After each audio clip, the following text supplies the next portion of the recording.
Assalamualaikum warahmatullahi wabarakatuh. Waalaikumsalam. Salam Lancer. Semangat pagi. Hari ini kita akan bincang-bincang santai dengan Kang Luki ya. Saya panggilnya Kang Luki atau Iya, Mas Kang ya? Luki aja. Kang Luki, beliau salah satu penggiat sayuran organik yang namanya sudah mulai mengangkat di Bandung, ya Kang ya, di Bandung. Nah, bincang santai kita kali ini kita pengen tahu nih Kang Luki, gimana awalnya Kang Luki menekuni atau menggeluti persayuran organik nih. Silakan diceritain ke Lancer nih Kang Luki nih. Jadi alhamdulillah Mas, bismillahirrahmanirrahim. Assalamualaikum warahmatullahi wabarakatuh. Waalaikumsalam. Makasih banyak atas kesempatannya. Jadi saya memang jualan sayur dan buah organik. Saya juga petani organik. Saya sebetulnya juga selain itu juga asesor pertanian organik kan. Jadi saya yang bikin menguji dan mempromosikan ke Badan Nasional Sertifikasi Profesi di Pertanian Organik khususnya gitu. Nah, saya dulunya kenapa sih terjun di pertanian organik itu bukan sebetulnya kepepet Mas ceritanya. 2010 Allah menitipkan ke saya sebuah penyakit namanya autoimun, lupus dan APS. Jadi darah saya itu menggumpal-gumpal Mas, kayak Oreo nempel gitu. Kalau darah orang normal itu kalau diliatin sama dokternya itu terpisah-pisah. Tugas sel darah merah ini membawa nutrisi dan oksigen ke seluruh tubuh termasuk otak. Nah, di kasus saya darah saya diserang sama imun tubuh saya. Jadi bisa encer kental dalam waktu cepat gitu. Dan akhirnya ketika encer, rembes, ada darah yang masuk ke otak dan ngeblokir saraf-saraf. Jadi saya stroke 9 kali. Nah, ketika autoimun, stroke dan lain-lain sebagainya macam, saya harus makan sayuran organik Mas. Padahal saya backgroundnya nggak di sayuran, saya teknik industri dari Pasundan, kemudian bekerja 13 tahun di semikonduktor. Sabtu Minggu saya ngajar nyelam, saya scuba diving, saya ngajar nyelam. Nah, harus nih langsung istilahnya apa ya, banting setir, langsung banting sopir. Saya harus belajar bagaimana berkebun dan apa istilahnya mendapatkan hasil. Alhamdulillah rezeki saya, Allah nutup satu pintu ngebuka pintu yang lain. Ketika keluarga lagi nginep di seberang ada sebuah tempat wisata dekat dengan Curug Penganten. Ada temen ngasih tahu bahwa ada lahan di sini yang belum dikelola dengan baik lah gitu, nggak ada ininya. Akhirnya tinggal di sini, saya bikin rumah kayu permaculture. Permaculture itu intinya permanent culture atau permanent agriculture. Jadi ketika saya buka pintu, saya punya sayur, buah organik, saya punya ayam, punya telur ayam, punya ikan gitu. Saya istilahnya mandiri pangan dan mandiri energi. Saya punya pompa air, tenaga air di bawah. Saya punya sebetulnya tadi ya konsep permaculture itu kalau siang-siang rumah harus terang gitu Mas.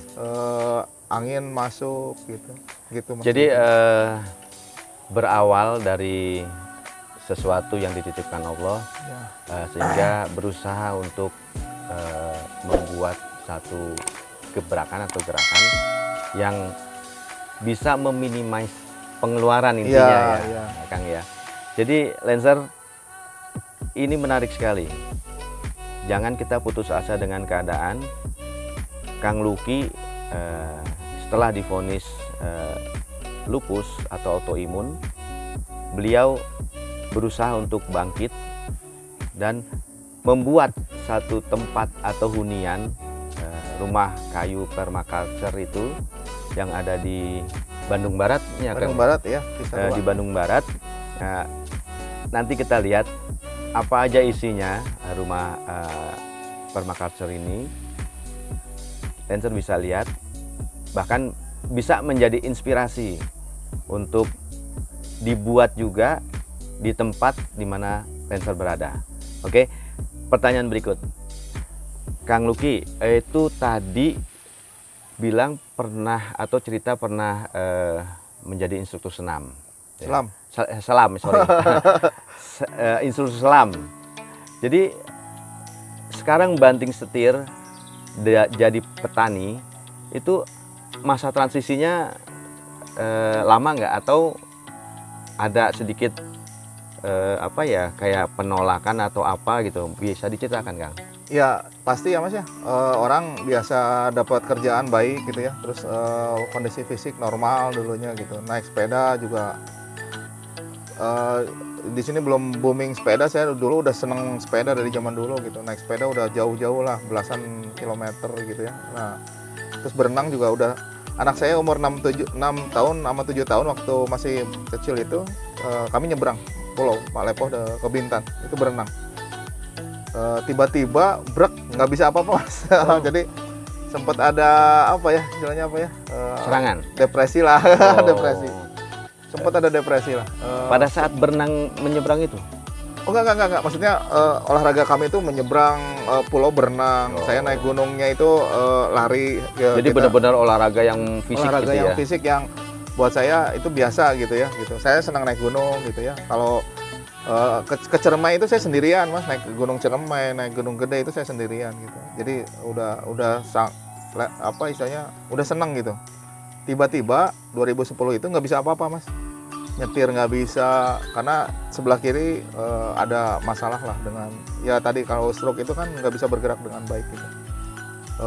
Sebelah kiri stroke, kemudian tekanan saya udah nggak bisa nerima tekanan, bahkan untuk bisa berenang itu saya ini dulu adaptasi dulu lama gitu. Jadi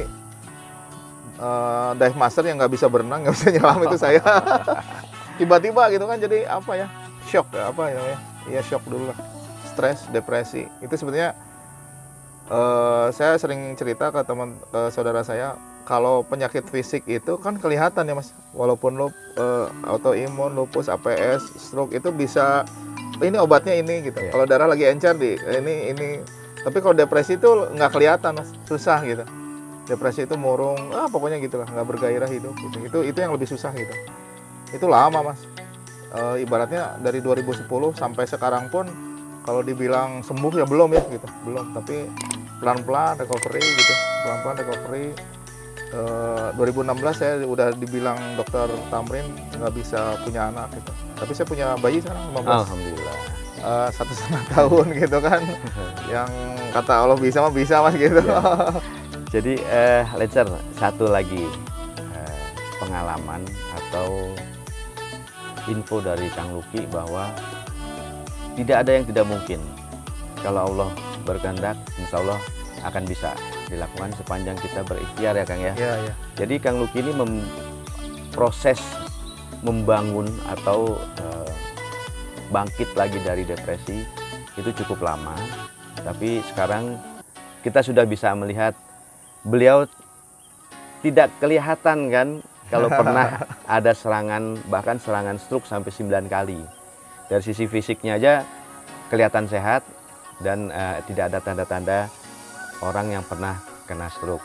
Baik, kita ambil hikmahnya bahwa semua itu kalau memang Allah punya kehendak, insya Allah kita akan bisa lalui. Kang Luki, pertanyaan berikutnya. Pada saat membangun RPK ya, kita singkat RKP. ya, RKP. Iya. RKP ini kendala-kendala ada nggak Kang? Misalkan informasi kan katanya di sini masih ada binatang luar lah ya yang datang kemari. Terus bagaimana penanganannya? Jadi bahkan kalau datang tuh mereka sebut aja binatang monyet, kalau datang sampai puluhan gitu kan. Nah itu gimana menyiasatinya Kang? Jadi gini Kang, alhamdulillah tadi kan saya berusaha hidup selaras sama alam. Tadi saya nggak bisa maaf ya ngeracun gitu. Saya racun ngebunuhin semua mati nggak bisa gitu. Nah kita berusaha selaras alam. Jadi kita berbagi beberapa hama itu memang khusus monyet gitu ya. Saya dan teman-teman saya rajin Mas. Kita bawa bibit-bibit buah ke hutan. Kita tanam sendiri di sana. Harapannya monyetnya puas gitu ya. Puas Udah gitu lu ya. di sini aja lah. Makanya Jangan sana ganggu ya. kami. Tapi ternyata nggak bisa Mas. Karena gini, monyet itu atau binatang liar itu ternyata dari ujung ke ujung itu hafal mana yang pertanian nggak pakai pestisida. Oh gitu. Tahu mereka Mas. Jadi kalau ke sini datang itu ada musang, ada landak yang duri-duri itu, Iya, Mas. iya. Landak itu makanin umbutnya jagung atau umbutnya apa namanya sorghum. Saya juga nanam sorghum tuh habis karena manis itunya batangnya. Oh. Sama landak itu dimakan. Nah, saya alhamdulillah punya beberapa ekor anjing. Dulunya, sekarang tinggal satu karena dicolong orang. Colongan. Untuk monyet, untuk apa ular, untuk musang, mereka udah bisa ngejar. Anjing saya hanya satu, musuhnya si landak itu. Dia nggak ngerti gimana dan udah kena tusuk kapok ya. Pernah Udah diserang ya. pernah Pernah diserang diserang. kapok. Jadi pada dasarnya sih sebetulnya kita berusaha mengusir aja, Mas, kalau monyet apa segala macam. Dan saya punya angsa yang ribut kalau ada binatang yang mereka nggak suka Nggak gitu suka. ya, sama ada anjing itu. Tapi secara garis besar memang ya tadi kayaknya harus sharing ya sama alam. Kayak apa, pisang-pisang saya nggak bisa 100% saya dapat gitu. Pisang, pepaya kalau mereka lagi serangan, kayak kemarin kami dari rumah sakit, udah 5 hari di rumah sakit, ya udah pasrah aja begitu lihat. Pisang Pepayanya habis, pisang habis.